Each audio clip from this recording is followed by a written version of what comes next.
Hello guys, welcome to my channel Aishu world. Late చేయకుండా వీడియోలోకి వెళ్ళిపోదాం.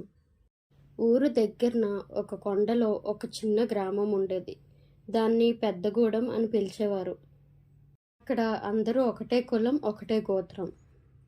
ఆ ఊర్లో చాలా పెద్ద పెద్ద ఇల్లు ఉన్నా కూడా దానిలో ఒక ఇల్లు చాలా పాతబడి ఉంటుంది. ఆ ఇంటి దగ్గరికి వెళ్ళినప్పుడల్లా అందరి నోట ఒకే మాట వినిపించేది: ఆ ఇల్లు దగ్గరికి వెళ్ళక్కర్లేదు, అక్కడ నా కొడుకు ఉంటాడు అని. ఆ ఇంటి పేరు గూటుబావి ఇల్లు. అంటే కొంతమంది చెప్పినట్లు ఆ ఇల్లు ఒక బావి పైన కట్టారు. బావి ఇప్పటి వరకు తీయలేదు, తెరవలేదు.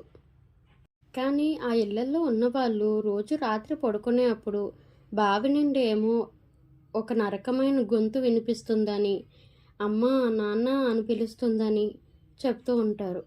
ఆ ఇల్లు ఇప్పుడు ఒక అమ్మాయికి ఇచ్చారు. ఆ అమ్మాయి పేరు సంధ్య. సంధ్య హైదరాబాద్లో సాఫ్ట్వేర్ జాబ్ చేసే అమ్మాయి. తన పేరెంట్స్ వాళ్ళ పెద్దమ్మ వాళ్ళ ఇంటిని తనకి ఇష్టపడేలా రెనోవేట్ చేసుకోమని చెప్పారు. తను తనకి ఇష్టం వచ్చేలా రెనోవేషన్ చేయించుకుంది. వీకెండ్ హౌస్గా ఉపయోగించుకోవడానికి ఇచ్చారు. సంధ్య ఫస్ట్ టైం ఆ ఇంటికి వెళ్ళినప్పుడు చాలా అందంగా ఉండేది ఆ ఇల్లు. పురాతనమైన కళలు, పెద్ద పెద్ద జీనీలు మధ్య ఒక పెద్ద పోర్ట్రైట్ ఉన్నట్టు ఒక చిన్న పిల్లని చూపిస్తుంది. కానీ ముఖం అంతా మధ్యలో తప్పివేశారు. ఆ పోర్ట్రైట్ చూసి సంధ్యకి కొంచెం అసంతోషం అనిపించిన ఆ ఫీలింగ్ని వదిలేసి ఇంట్లో రెనోవేషన్ కోసం ప్లాన్లు వేసుకుంది. ఫస్ట్ రోజు రెనోవేషన్ స్టార్ట్ అయింది. రాత్రి ఒక ఫ్రెండ్తో మాట్లాడుకుంటూ హాల్లో సోఫా మీద పడుకున్నప్పుడు కొంచెంగా సౌండ్ వినిపించింది. ఆ సౌండ్ ఏదో చిన్నపిల్ల పాదాలు వేసేటట్లు అనిపిస్తుంది. టుప్ టుప్ టుప్ అని. సంధ్య ఒక్కసారిగా ఉలిక్కిపడింది. ఫోన్లో ఫ్రెండ్కి చెప్పింది. ఫ్రెండ్ ఇలా అంటుంది: పిల్లేమో, లేకపోతే ఎలాగో పురాతనం ఇల్లు, అవి వస్తూనే ఉంటాయి. సంధ్య కూడా అలానే అనుకొని నిద్రపోయింది. కానీ రోజు రాత్రి ఆ సౌండ్ రెగ్యులర్గా వినిపించేది. మళ్ళీ మళ్ళీ అదే సౌండ్ వినిపించేది. కొన్ని రోజులు అయ్యాక ఆ సౌండ్ తోడు ఒక నరకమైన గొంతు కూడా వినిపించేది: అమ్మా అమ్మా అని. సంధ్య చాలా భయపడి ఇల్లు అన్ని కార్నర్స్లో కెమెరాస్ పెట్టుకుంటుంది సెక్యూరిటీ కోసం. నెక్స్ట్ డే రాత్రి కెమెరా ఫుటేజ్ చూస్తుంది. ఆ ఫుటేజ్లో ఎక్కడా ఏమీ కనపడలేదు. కానీ 2 గంటలకి అర్ధరాత్రి హాల్లో కెమెరా పక్కన ఒక పెద్ద షాడో కనపడింది. షాడో ఒక చిన్న పిల్ల షేప్లో ఉంది, కానీ చాలా పెద్దగా ఉంది. ఆ షాడో సోఫా దగ్గరికి వెళ్ళి అక్కడే అలా నిలబడి ఉంటుంది. తర్వాత కెమెరా లేని డార్క్ కారిడోర్లో డిసపియర్ అవుతుంది. సంధ్య చాలా భయపడుతుంది.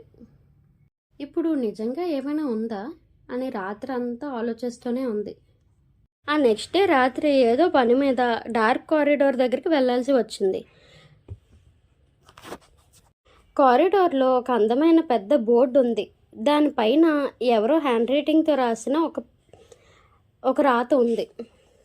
అందులో వాళ్ళ పెద్దమ్మ రాసినట్లుగా: సంధ్య, నేను చెప్పాలని అవసరంతో ఇలా రాస్తున్నా. నా ఫస్ట్ పిల్ల కృష్ణవేణి ఆ బావిలో పడిపోయింది. కృష్ణవేణి గుర్తుగా ఆ బావిని మూసేసి దానిపైన ఈ ఇల్లు కట్టాము. కానీ దాని ఆత్మ అలా అక్కడే ఉంది. ఆత్మని శాంతించడానికి నేను జీవితాంతం ఏదో ఒకటి చేస్తూనే ఉన్నాను. కానీ దాని ఆత్మ అస్సలు శాంతించక నా ప్రాణాలను కూడా బలి తీసుకుంది. నువ్వు కూడా ఆ ఇల్లును అమ్మేసి వెళ్ళిపో. ధైర్యం చేయకు, నా కూతుర్ని ఎదుర్కోకు. సంధ్య ఎవరో ఫ్రాంక్ చేశారేమో అనుకుంటుంది. పాత్ర చిరాకుతో చదివి పడేస్తుంది. బావి గురించి అనుకుంటుంది. హాల్లో ఉన్న కార్పెట్ని తీసి చూస్తుంది. అక్కడ ఒక పెద్ద ఐరన్ రింగ్ ఉంటుంది. అక్కడ కొన్ని డబ్బులు కూడా ఉంటాయి. ధైర్యంతో ఆ రింగ్ని తీసి డబ్బుల్ని తీసుకుంటుంది. ఆ బావి దగ్గరికి వెళ్ళి ఆ బావిలో ఏముందా అని టార్చ్ వేసి చూస్తుంది. ఆ బావి చాలా లోపలికి ఉంటుంది. అందులోని చిన్నపిల్లల టాయ్స్, బట్టలు, ఒక పెద్ద డబ్బాలో బోన్స్, మనిషి ఏమో అనేలా ఉన్నాయి. పిల్లల బోన్స్ కూడా ఉన్నాయి. చూస్తున్నప్పుడు తర్వాత ఒక నరకమైన గొంతు వినిపించింది: నన్ను ఎక్కడికి తీసుకెళ్ళకు, నా ఇల్లు ఇదే అని. సంధ్య భయపడి ఆ డబ్బాని మూసేసింది. రింగ్ని మళ్ళీ పెట్టుకుంది. ఆ రాత్రి నిద్రలేదు. ఎవరో హాల్లో నడుస్తున్నట్టు వినిపించింది. ఆ పోర్ట్రేట్లో ఉన్న పిల్లది మొహం కనిపించట్లేదు, కానీ ఆ మధ్యలో తప్పివేసిన పేపర్ పడిపోయింది. దాని వెనుక ఒక బ్లాక్ ఎంటీ ఐస్ ఉన్న మొహం కనబడింది. ఆ మొహం సంధ్య ఇంకెక్కడైనా చూసిందా అని ఆలోచిస్తే ఎక్కడా చూసింది లేదు. రాత్రి పడుకునే అప్పుడు ఒక కోల్డ్ హ్యాండ్ తన ముక్కు మూసేసినట్టు, హుష్, నువ్విప్పుడు నా కుటుంబం అని గొంతు వింటుంది. నెక్స్ట్ డే వర్కర్స్ వస్తారు, కానీ ఇల్లు లాక్లో ఉంటుంది. సంధ్య కనిపించదు. పోలీస్ని పిలిచి ఆ డబ్బా తీయిస్తారు. అందులో చాలామంది చిన్నపిల్లల remainings, bones and Sandhya phone, bag అన్నీ దొరుకుతాయి. పోలీస్ రిపోర్ట్లో సంధ్య యాక్సిడెంటల్గా బావిలో పడిపోయింది అని రాస్తారు. కానీ ఒక police officer last camera footage చూస్తాడు. ఆ ఫుటేజ్లో సంధ్య ఆ డబ్బాని మూసేసే అప్పుడు దాని వెనక ఒక పెద్ద టాల్ బ్లాక్ షాడో ఉన్నట్లు కనపడింది. ఆ షాడో ఒక చిన్న పిల్లది. అండ్ ఆ టాల్ షాడో స్లోగా కెమెరా ఎదురుగా తిరుగుతున్నట్లు అండ్ నవ్వుతున్నట్టు కనిపించింది. ఆ ఇల్లు ఇప్పటి వరకు అక్కడే ఉంది. కొండల్లో గెలిచిపోయిన పెద్దగూడెంలో ప్రజలు రోజు సాయంత్రం అయిపోయాక గోటుబావి ఇల్లు దగ్గరికి వెళ్ళరు. వాళ్ళకి ఆ ఇల్లు నుంచి ఒక సౌండ్ వినిపిస్తుంది. ఒక చిన్న పిల్ల అడుగులు, టప్ టప్ టప్ అని. అమ్మా, ఎక్కడున్నావు? నేను ఇంకో అమ్మ కోసం వెతుకుతున్నా, త్వరగా రండి అమ్మా అని వినిపించింది.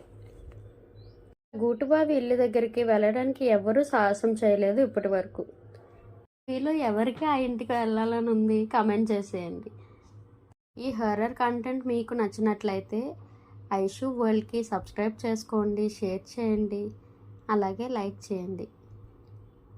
ఐషు వరల్డ్కి ఫ్యామిలీ అయిపోండి.